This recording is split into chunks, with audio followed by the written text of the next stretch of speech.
করে দে, তুই ওই দিক থেকে কর।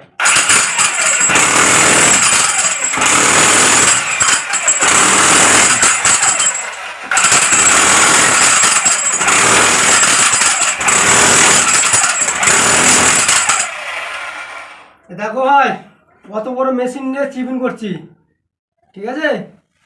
তো এই ঘরটা প্লাস্টার করব।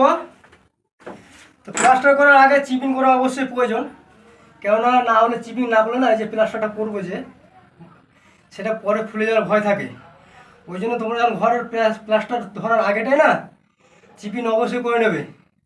চিপিং করলে কাজটা ভালো মজবুত থাকে, ফুলে পড়ে না, লাস্টিংটা ভালো করে। কিছু কিছু জায়গায় দেখতে পাবো না সেই সিলিং খুলে পড়ে যায়, কী কারণে? এই চিপিং করো না এই কারণে। তো অবশ্যই তোমরা যখন ঘর করবে চিপিং অবশ্যই করবে।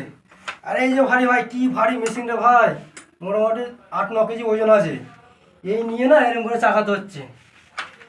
তো যতই কষ্ট হোক তার সত্ত্বেও চিপিংটা করা অবশ্যই প্রয়োজন, কেননা পার্টির ভালো হবে এই জিনিসটা। কাজটা পার্টিতে একবার করবে না, বারবার করবে না, একবারই কাজটা করবে।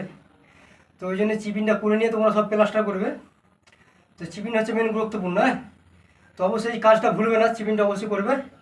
আর এই যে আমি এখন করছি, আর খানিকটা বাকি আছে, আর একটুখানি বাকি আছে, এই দেখো, আর খানিকটা বাকি আছে। এই জায়গাটা চিপিং মোটামুটি 4-5 ইঞ্চি পরপর দিলেই হবে।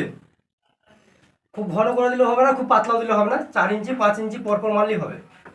আমার আর এখান থেকে এইটুকুনা বাকি আছে। আর এত বড় ভারী মেশিন তো, নাহলে এখন কখন হয়ে যেত, হ্যাঁ। তো চলো অবশ্যই এই কাজটা দেখো কেমন হচ্ছে।